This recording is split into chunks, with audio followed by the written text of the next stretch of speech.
Little Nell's Niche. Tonight I am having savoury mince and mashed potato. I'm going to do cheesy mashed potato and my version of savoury mince. So let's get to it. First of all, I'm going to do potato. With my cheesy mash, I just literally boil the potatoes until they're nice and soft. And then I usually like to have water in my sieves. I don't know why I haven't today. I'm just not organised.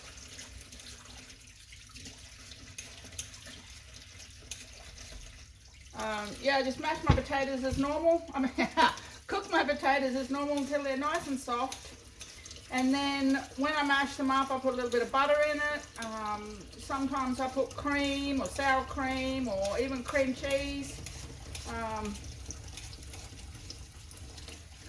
And then I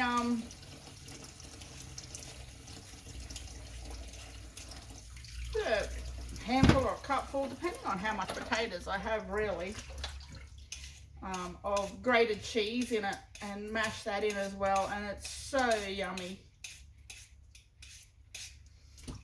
Sometimes I even like to cook them in chicken stock, which I actually got off a my daughter-in-law. She was did it one night and I was like there for dinner, and oh, it was so nice, so nice. It was just, yeah, very, very good. I'm not doing that today because we're going to have plain cheesy mash. So just potatoes in water, just enough to cover them really. They don't even have to have that much in it.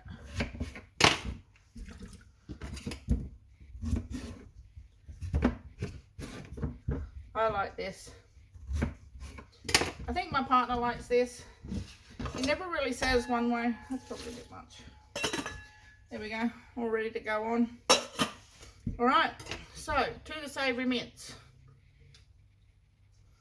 First of all, onion. Cut it finely, or reasonably finely anyway.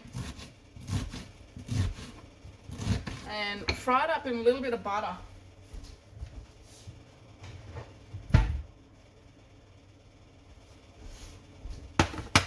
Or margarine, it doesn't matter.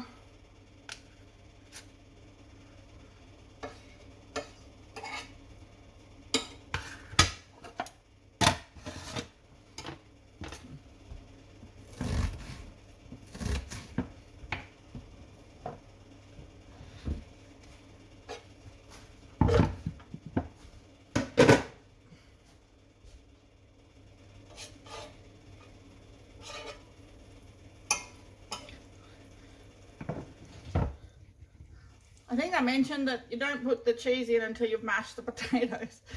I don't mean you actually cook it with it in. So, with that said, we will now come across here a little bit so you can get a better look at what's going on. I've just got my electric fry pan. And then I won't be using that one. Just spread the butter around a bit.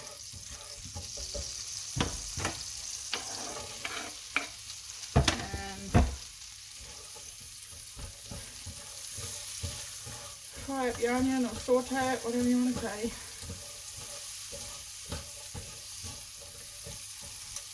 Also, you want to do your carrot. It won't sit still.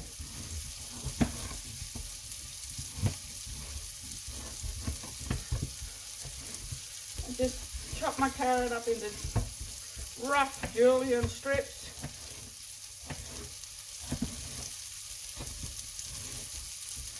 And then into little cubes.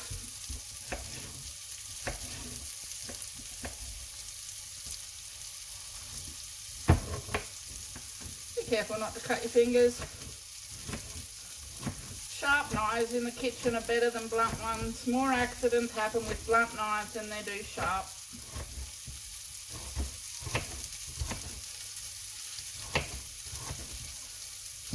And the only knives that I actually keep in a drawer are the steak knives. The rest of my knives are all up on a magnetic strip. Right, add that.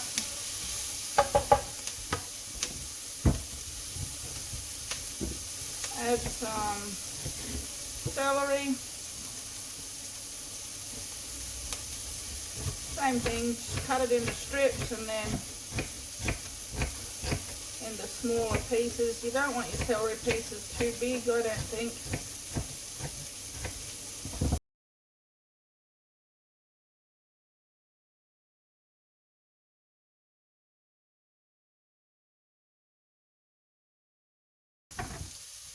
Give that a stir around, turn the heat down a little bit. You don't want to burn it, but you do want that likely golden brown look to everything. A little bit of capsicum,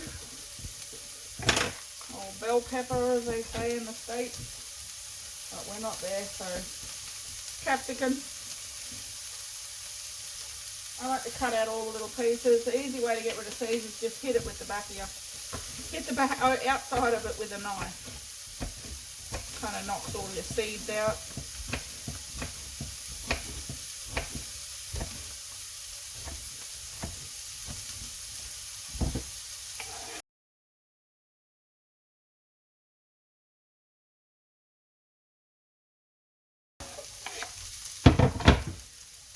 So that's that for that.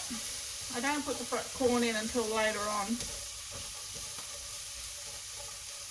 So just let it fry up a bit more, turn it up a little bit. Do that now. I'm going to put a smidgen, I'm going to put a smidgen more butter in. Just because it doesn't quite, smells like it might be going to burn a little bit.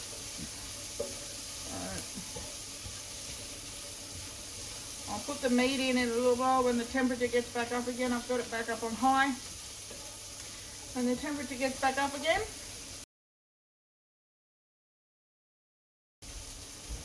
alright, so I just put French onion soup mix in it. Always I use generic when I use, because I use a lot of French onion soup mix for my seasonings. I really like it. But I don't like the good quality, you know, soup mixes because they have noodles in them, and I don't like the noodles in my cooking. Righto. That's smelling nice now. Just break up the mince and put in there. I have done this with frozen mince, and you just kind of put it in, let it and scrape it off. Let it cook a little bit on one side, turn it over, scrape the cooked bit off, let it cook a little bit on the other side, and it doesn't taste too bad, but I'd rather use, you know, get it broken up a little bit better and it's more mincy. And then I just sprinkle what was left of that packet.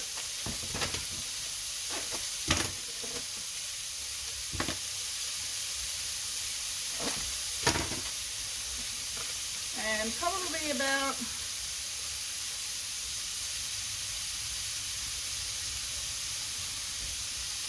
half of that. So there was only a little tiny bit, probably half a teaspoon left in that. There wasn't much at all. That there was, now, how much mince I put in there was, let me think. I buy a kg of mince and I break it into 4. So there's about 250 grams in there of mince. So as you can see, it makes quite a decent amount. I also later on I'll put a little bit of, in a minute, I'll put a little bit of corn flour and I turn it into a paste. Get that out of the road. Get my little jug.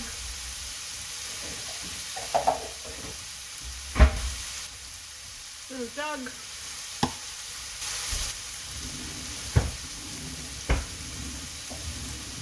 Might have to open the right drawer. Some corn flour. Doesn't matter what sort, doesn't matter what brand. Corn flour is corn flour. Now I put a little bit of water. You don't need a lot to start with. What's that? Just over half a cup. Probably about 2 tablespoons of corn flour. Depends on how thick you want it.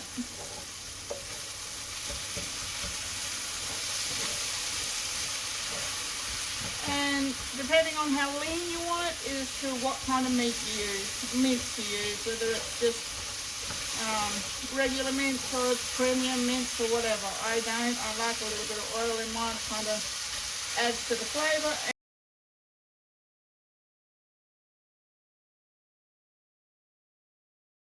That. So, with a fork and mix that up. You do not want to put this in. Oh, well, I don't. I can't seem to manage. If I don't mix this up first and put it in there, I end up with massive big lumps.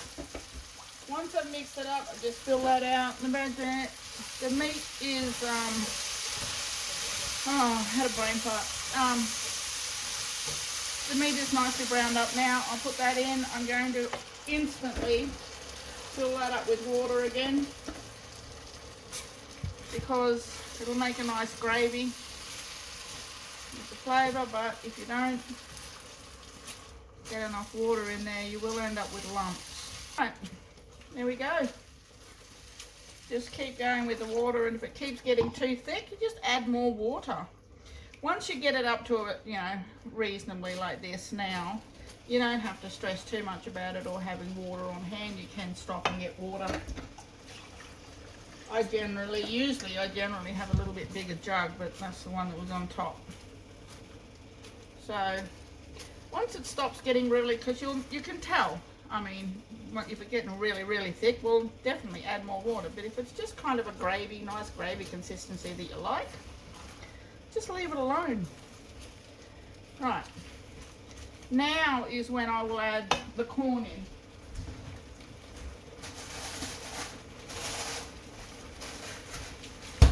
I'm also going to add peas in.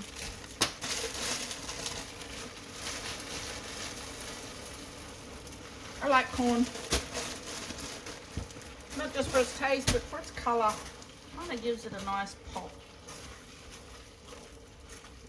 Not a lot of people like. A lot of people don't like corn. My father's not a big corn lover. I'll put a little bit more in. And seriously, it's just how much you like of. Like, there's no set. You got to have this much of that or this much, and you don't have to use these veggies. If you don't, you can just use your bag of mixed frozen veggies, which I quite often do when I'm getting really lazy and don't feel like doing anything and I don't have them. I don't have the veggies, but it just turns out today I did. So I like fresh when I can. I need to put a few peas in here too. Not quite as many as the corn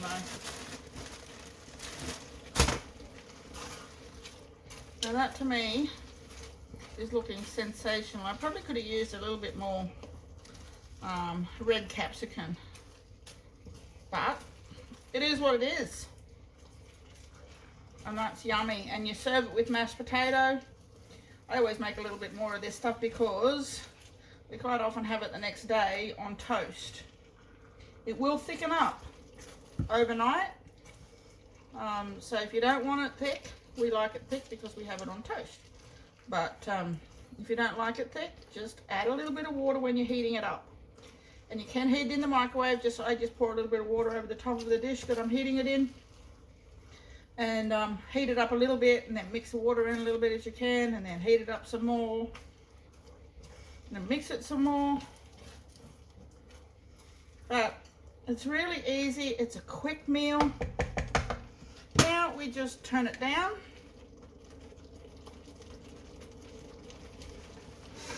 Put the lid on so it doesn't get too thick, because if you let the water evaporate, it will get quite thick and it will burn. Well, I've just turned that down and let it simmer away now for a couple of hours. When it's time to eat, about half an hour before it's time to eat, I turn my potatoes on, which are there. Turn my potatoes on and mash them and put a cup full of cheese in. Okay, we're back. Sorry about the noise, my partner's watching TV. We're just doing cheesy mash now. We'll get straight to it. Okay, nice good dollop of butter.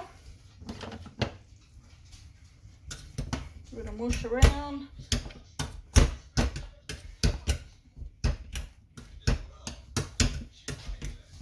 Butter's a bit hard because it's been in the fridge. Well, there we go.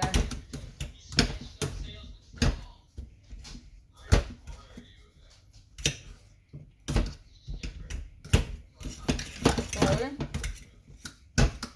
and then I grated this earlier. It's around about a cup of cheese. I like cheddar cheese. We use whatever cheese you want. It doesn't matter. Makes no difference. It's a personal taste. And just mash it up. If you like, you can put a little bit of pinch of salt and pepper, but I don't cook with salt and pepper because I like to apply my salt later.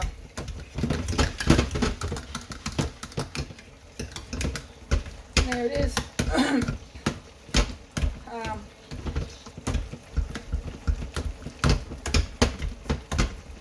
Cheesy mash.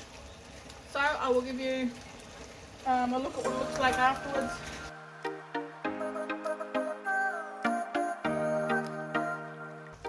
Thanks for watching Nell's Niche. If you like the video, give me a thumbs up and subscribe. Catch you later, people.